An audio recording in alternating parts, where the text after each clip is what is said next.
Hey folks, welcome back to another review with yours truly, Sam Healey. Today we're taking a look at this one right here, Village Attacks. This is put out by Grimlord Games, and the first time I came in contact with this was at Essen last year, and I was pretty well taken with it. I loved the look of the models. That was my first actual introduction to it. The guys from Grimlord came and dropped off a sample of the miniatures that were in there, and they were all very well done.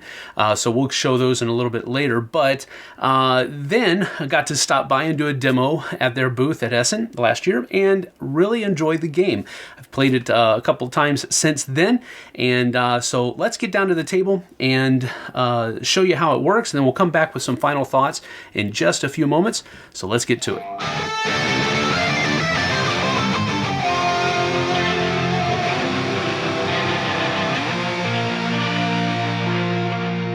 So in Village Attacks, each player is going to take on the role of a particular monster that is the bad guy, basically. And the villagers are trying to come and take out the bad guys, destroy the heart of the castle, whatever the scenario might dictate. The board is laid out in a modular fashion. Each of the, the game comes with a number of different kinds of tiles and stuff like that that are in the game, that with which you build the board, and they are all double-sided. So there is that. They have great artwork on them, very picturesque, thematic, what have you. And each round is split up into two different phases, or rather three different phases. There's the monster phase, where the monsters can move about their castle, attack the villagers, and so forth and so on, set traps, that kind of thing. And then there's the villagers phase, where the villagers are going to attack and then move.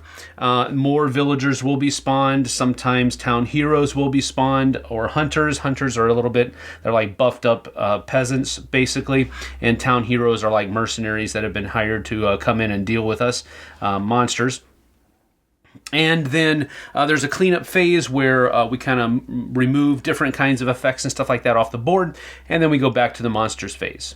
So let's talk about those things that you can do during the monsters phase. Now, as we start talking about the monsters phase, the first thing we probably need to do is explain the player boards. And so each player is going to have their own player board. As you can see, here's the Banshee one, and they have all the information that you need on the front of it, and then on the back of it, there is some basically, background information on the Banshee and that type of thing, or on the Lich, or whatever your character might be. So as you look at the player board here, there are a couple of different things. First of all, this is the player type. It is an arcane person. This is the number of experience points this monster needs to level up. This is the number of hit points that it has before it's knocked out. These are where different dice can be placed, and they are restrictive. Sometimes there are fewer movement or more movement. As you can see here, the Banshee has 3 spots for movement dice, whereas the Lich only has 2. So there's that type of thing. But you can reserve 3 dice for the Lich and defend with only 1. Here are some special abilities that you have at the beginning. For example, the Lich starts with Soul Arrow, which means that your first ranged attack can target any zone if you use a magic die to do that. Now, when you level up, once you have enough experience points to level up, you can either level up one of your already existent special abilities, or you can add new special abilities to your person. And then on a future turn, if you wanted to, you could also level these up to a second level as well. So that is a pretty neat leveling up mechanism for the monsters. Now, during the monsters phase, each monster in turn order will be able to roll these 6 dice and then carry out actions based upon what those 6 dice roll. So, for example, the Lich here can roll these, and there are a number of different things that we need to go over. First of all, there are 2 kinds of defense dice. There is a regular just block defend, which is simply just going to stop 1 point of damage from hitting the Lich if he is attacked by the villagers. Then there is a retaliate, which means that if you use this as a defense die, you're going to take the damage, but you're also going to deal that same number of damage, back to the person who dealt it to you. So there are 2 different kinds of defend dice. There is a magic die that we already talked about when we were explaining the different kinds of abilities over there. Then there is also a melee attack, which looks like those claw marks right there. There is also a ranged attack, which is denoted by that face. And then there is a villager activation die. Now for each symbol that is rolled, you're going to activate one model that is furthest away from the heart of the castle, one villager model that is furthest away from the heart of the castle. Now, something that we need to talk about though is that if you roll multiples, specifically 3, if you roll 3 of any kind, you can take those 3. For example, if this was rolled and you really don't have the ability for melee attacks, you can take these and re-roll them. And then if something else happens where you have, for example, let's say that with that reroll, we actually came up with 3 defense dice. And you well, I don't really want defense either. You can then take those and re-roll them. And you can continue doing that until you are satisfied with the roll that you have. The caveat being the only time you can re-roll is if you have 3 or more of a certain face. Now, once you have settled on the roll that you wanted, you can use your dice to carry out actions on the board. But you are restricted to the number of things that are here. So you can hold 1 dice in defense. So you can go ahead and do that. I don't really mind right now if I take any damage, but if anybody does damage me, I want to damage them back. So I'm going to go ahead and put the retaliate symbol there. Then I'm going to use any other kind of dice face to move. So except for the villager activation, I can't use that one, but I'm going to use this to move. And then let's see, I'm going to use this one to move as well. So that would allow me to move 2. And then I would be able to reserve these 2 if I wanted to, but I don't really think I'm going to, because I'm going to use that right there in order to attack somebody anywhere on the board. And then maybe I'll save that so that when I do get into close combat, I can use that later on. Now with that 1 villager activation symbol that I did roll, I have to move 1 model that is furthest away from the heart of the castle. The heart of the castle is this purplish looking zone right here. So these guys are just 1, 2 away. These guys are 1, 2, 3 away. So definitely one of these villagers will simply move into that adjacent zone going towards the castle heart. Now the other dice that I rolled, I could, if I wanted to, I'm going to use my 2 movement dice to go 1. Actually, you know what? I'm going to go 1, 2. And then I'm going to use my melee attack to knock out one of these villagers, which gives me an experience point. And then I'm going to use my soul arrow here, which is my first ranged action, can target any zone. But since I don't have a ranged action to do, I'm not actually going to use that. I'm just going to reserve it for later. Now that my turn is done, my movement dice will go away. All of these other ones that I used will go away.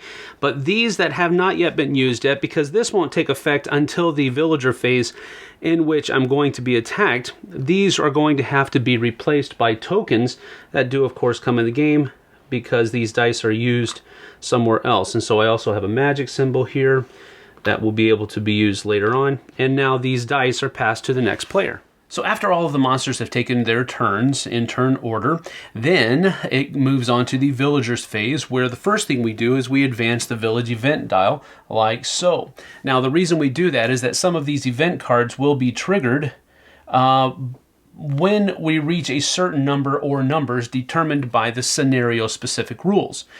So for example, if the scenario said that when the village event dial gets to 1, we flip over an event card. So we flip this over, and this says the rabble appears 3. So we spawn 3 peasants in the closest large room to the castle heart. So that means we would simply take 3 peasants and put them right here. That's closest to the castle heart.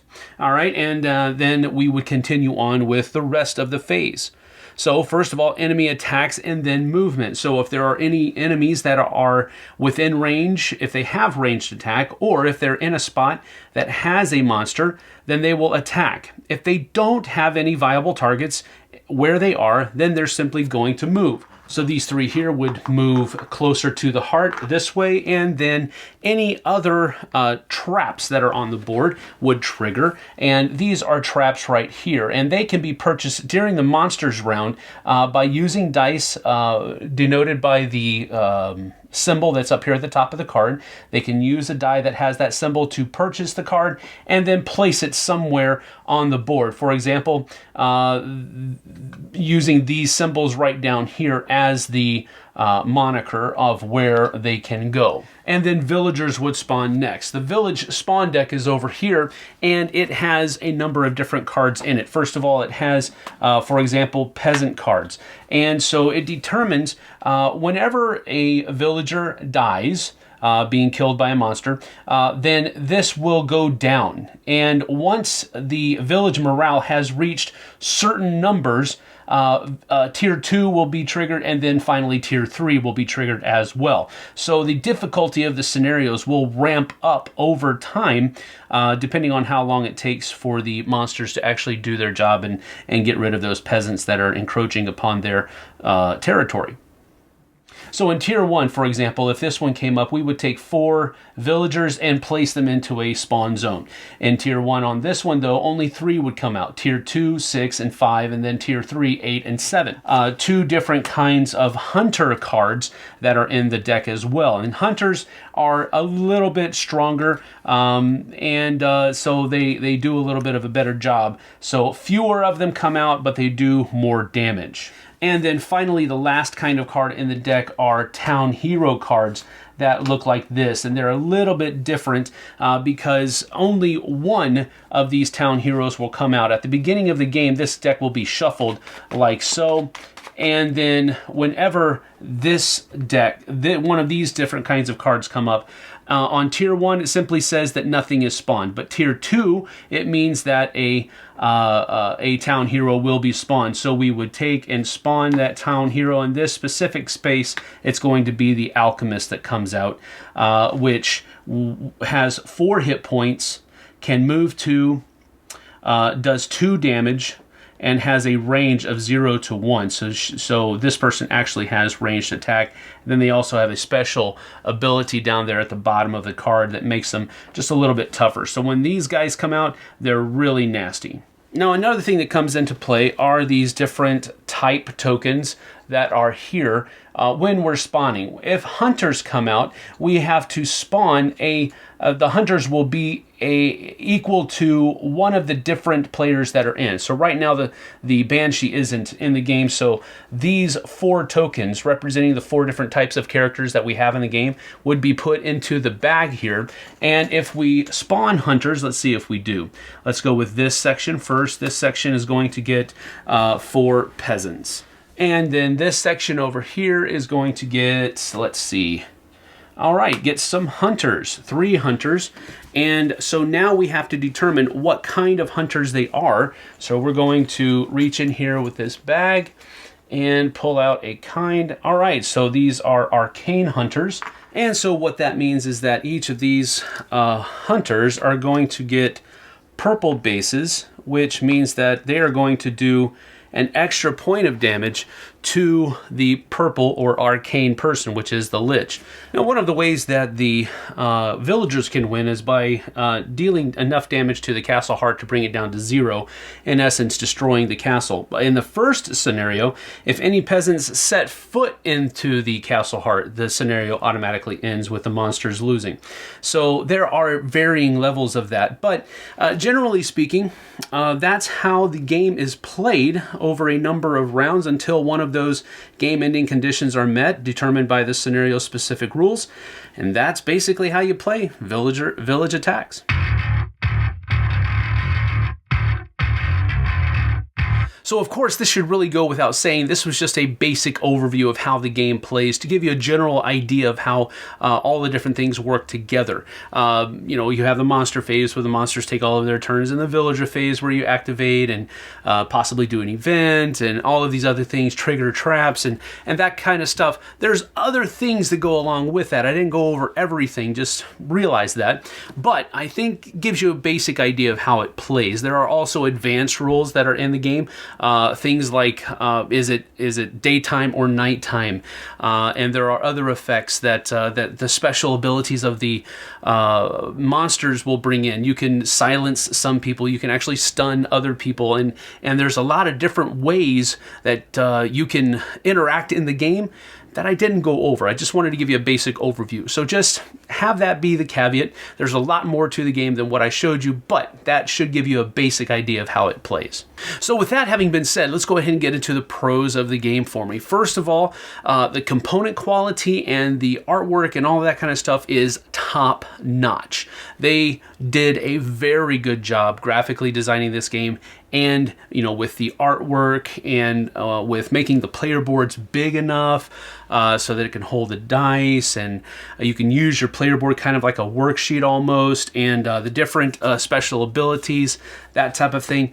Everything works really well, and it doesn't take up as much table space as one would think that it would. And that's also a cool thing, because with games like this, they can kind of sprawl and kind of get out of control. And while there is definitely the potential for that to happen in this game, it doesn't happen so far. So the component quality is great. I do want to provide another caveat here, that the monster miniatures do not come pre-painted. Vernon painted those before I was able to get a hold of this and get a review, because that's just the way he is. But as we're talking about the miniatures here, we can go ahead and just take a look at them right now. They are amazingly done. Very good detail, especially for the size that they are, because they are a little small.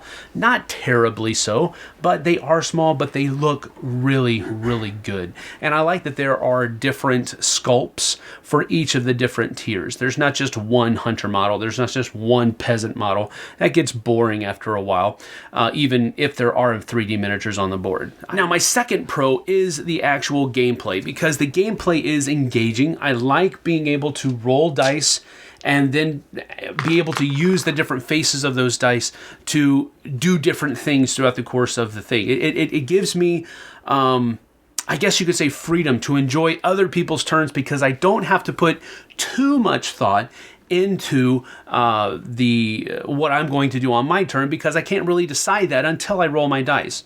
The dice rolling mechanism, the re-rolling, if you get 3 or more of a certain face, you can re-roll those. I really like that ability, because it does help mitigate some of that randomness that usually happens when you're rolling dice.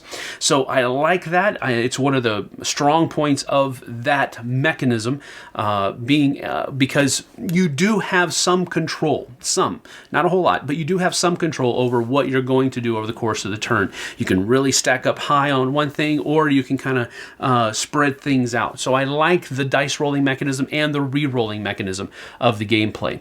But back to the gameplay, is that it's simple. It's really easy. There isn't a lot of downtime, because even though you do your action and then somebody else does theirs, we all have to pay attention to what's going on, because we are trying to work together to repel those villagers and hunters and town heroes.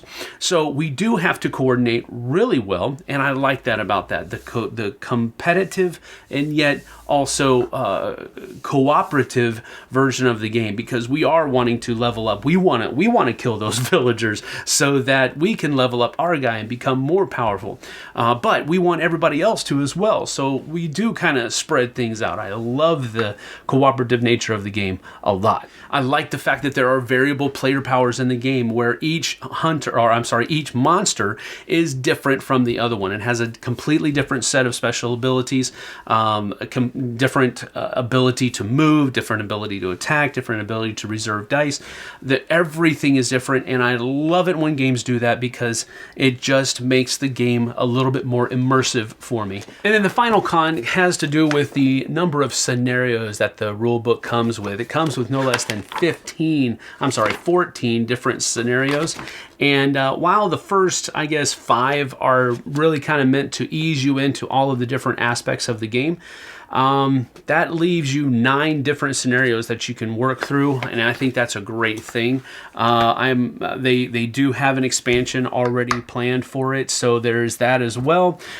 So you're probably going to be getting more scenarios, more town heroes, more monsters, just a number of different things that are coming in here. So I think that that's a great pro as well. The diversity and the playability, the replayability of the game. I like that a lot. Now, as far as some cons for the game, I think the length of the game might overstay its welcome for some people. It didn't bother me at all, and it hasn't really bothered any of the people that I've been playing with, but I can see how this possibly could get a little monotonous for some people. The box has a number of, let's see here, 30 to 180 minutes. So that is a half an hour to 3 hours. I haven't experienced a 3-hour game of this. I just got through looking through the scenarios, and most of them have an average of about average of about 60 to 90 minutes. So I don't think that's too long. You're probably, once you're savvy with all the rules, you're probably going to be spending about an hour and a half per game on those longer scenarios, and less than that on some of the shorter ones. So I don't think that time is a huge factor, but I can see, especially with learning games, where it might not sit too well with people. So I wanted to mention it as a con. It might overstay its welcome for some people. I didn't have a problem with it, but I can see where other people will. So all in all, I'm going to give this an 8 out of 10. Really high marks, because this is a game that really does do well as far as what it was meant to do. It takes a twist. It is not a dungeon crawler, because you are not trying to go and find treasure and accomplish this. You are protecting. It's almost like a scoped in tower defense game, because you are defending your castle against onslaughts of villagers. And so I like that as well. It's a little bit of a fresh take on this, a whole idea of medieval fantastical type combat that's going on. So there's a lot of good of this game, not a whole lot of bad. They really did a good job in this game, and I think that Village Attacks is one that should garner at least some of your attention, because it deserves it. So that's it from me for Village Attacks, an 8 out of 10. Go out and try to find a copy and give it a whirl if at all possible. But that's it from me. We'll see you guys and gals on the flip side.